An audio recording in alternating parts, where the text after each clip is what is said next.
kiss for you.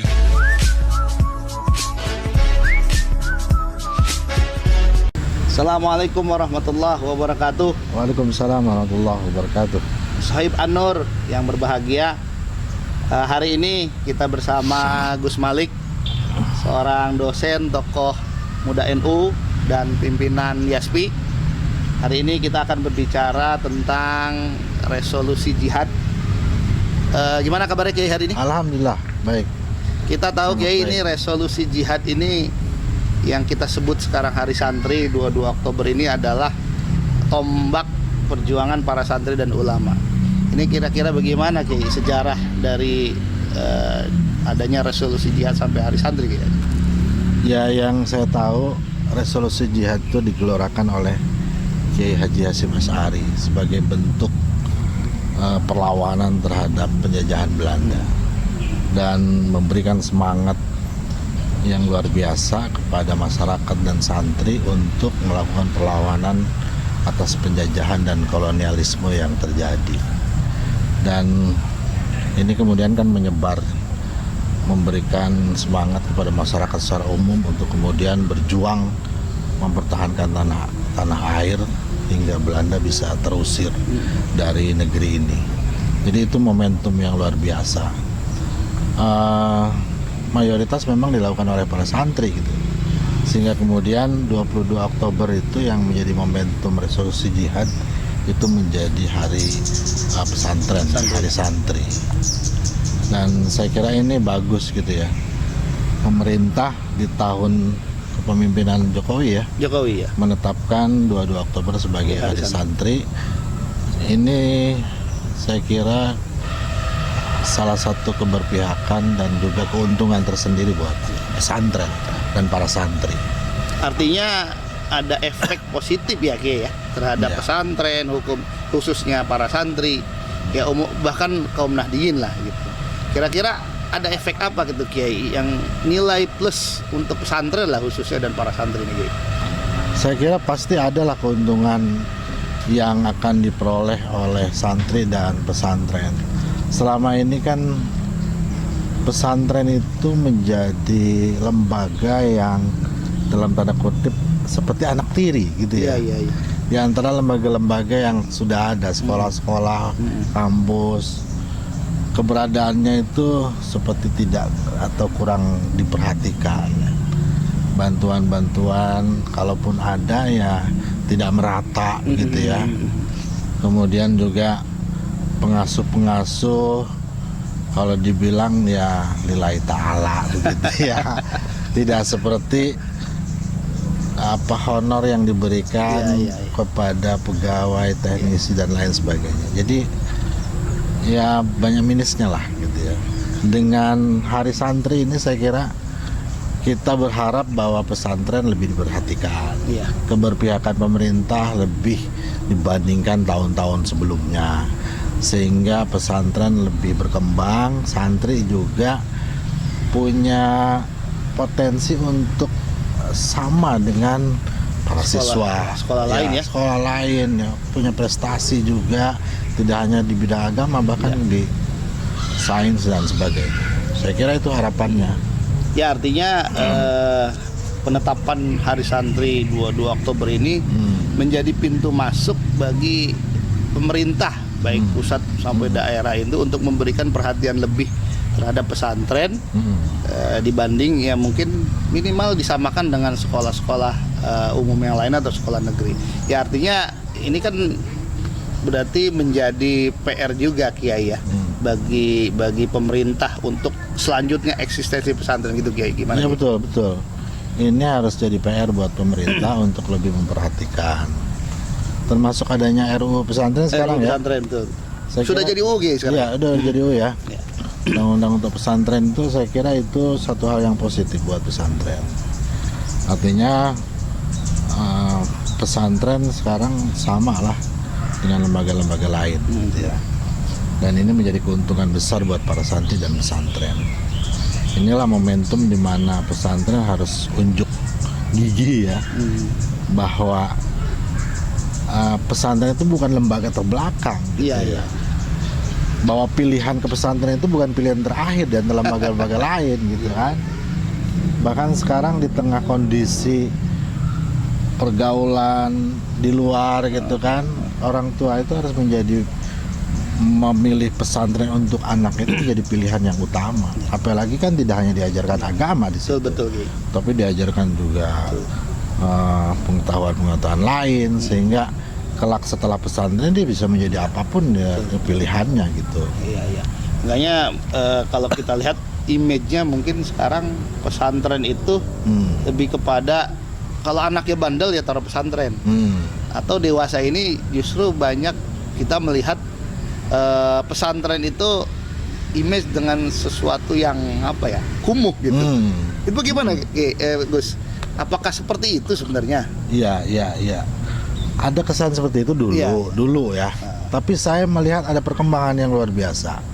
Bahkan mungkin setelah undang-undang pesantren ini, bahkan ditetapkannya hari santri ini, ada progres yang luar biasa untuk pesantren.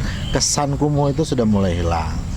Kesan bahwa pesantren ini adalah tidak hanya mengajarkan agama, juga udah mulai bahwa apapun bisa diajarkan di pesantren, sehingga itu menjadi pilihan, bukan pilihan terakhir tadi yang saya bilang.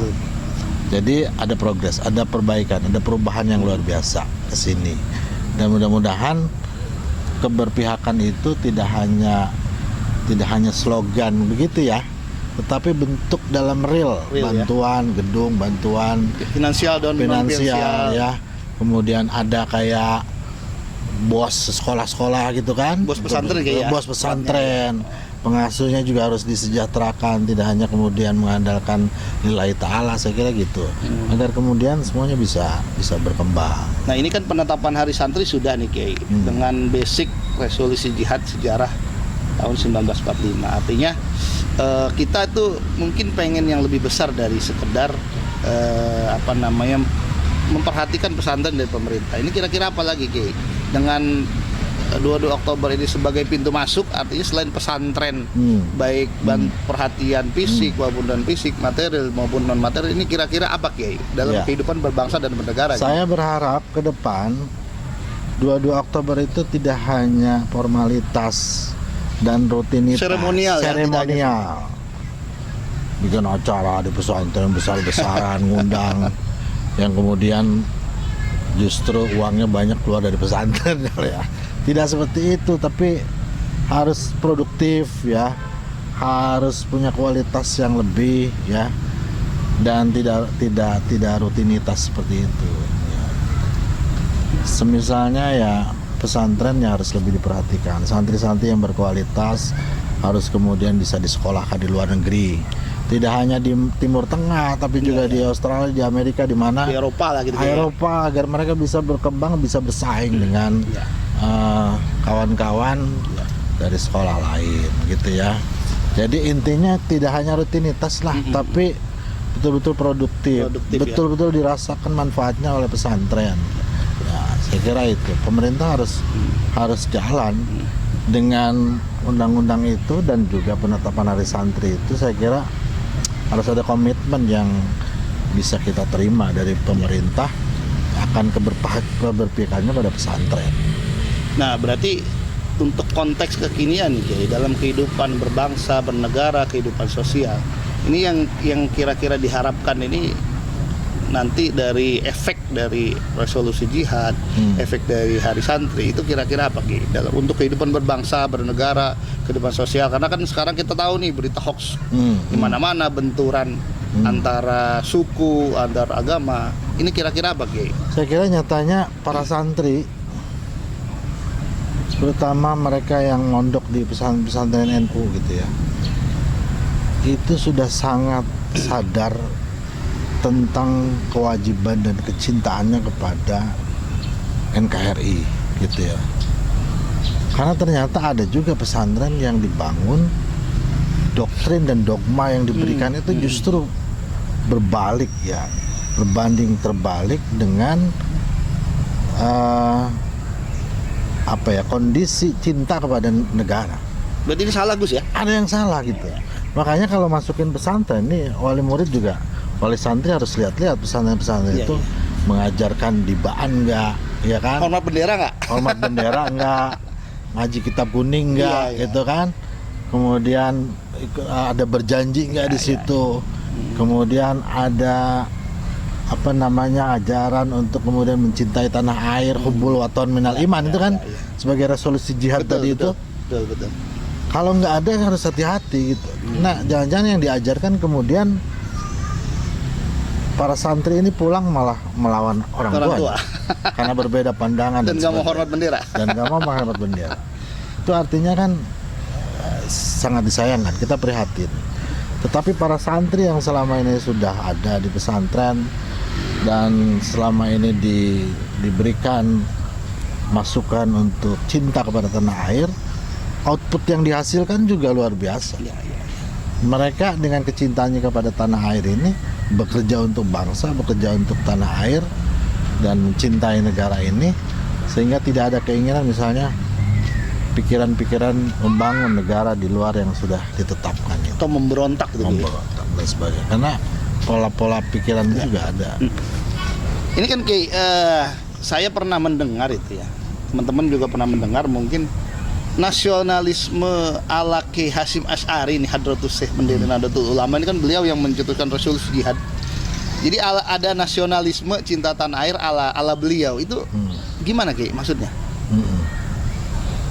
Ya, hubbul waton minal iman itu sebenarnya dimunculkan tadi untuk punya kebanggaan kepada negara, kecintaan kepada negara, dan keharusan untuk memusuhi bangsa yang menjajah kita. Jadi kita harus melawan kolonialisme Belanda. Karena itu dimunculkanlah jargon hubbul waton minal iman. Kecintaan kepada tanah air itu bagian daripada iman, ya. Jadi Kiai Hasyim Asy'ari sudah benar dalam konteks keberadaan di zaman itu untuk memunculkan semangat kecintaan kepada negeri dan kebencian kepada penjajah. Dan saya kira itu dalam konteks sekarang itu masih sangat relevan untuk kemudian ditumbuh kembangkan. Walaupun dijajahnya kita mungkin secara ekonomi, budaya betul. gitu ya. Ya, di zaman globalisasi kayak gini ya. Saya kira itu. Sahib Anur, demikian hari ini ngobrol di hari Sabtu. Kita ketemu lagi dengan narasumber yang berbeda, dengan tema yang berbeda. Mudah-mudahan bisa memberikan manfaat. Assalamualaikum warahmatullahi wabarakatuh. Waalaikumsalam warahmatullahi wabarakatuh.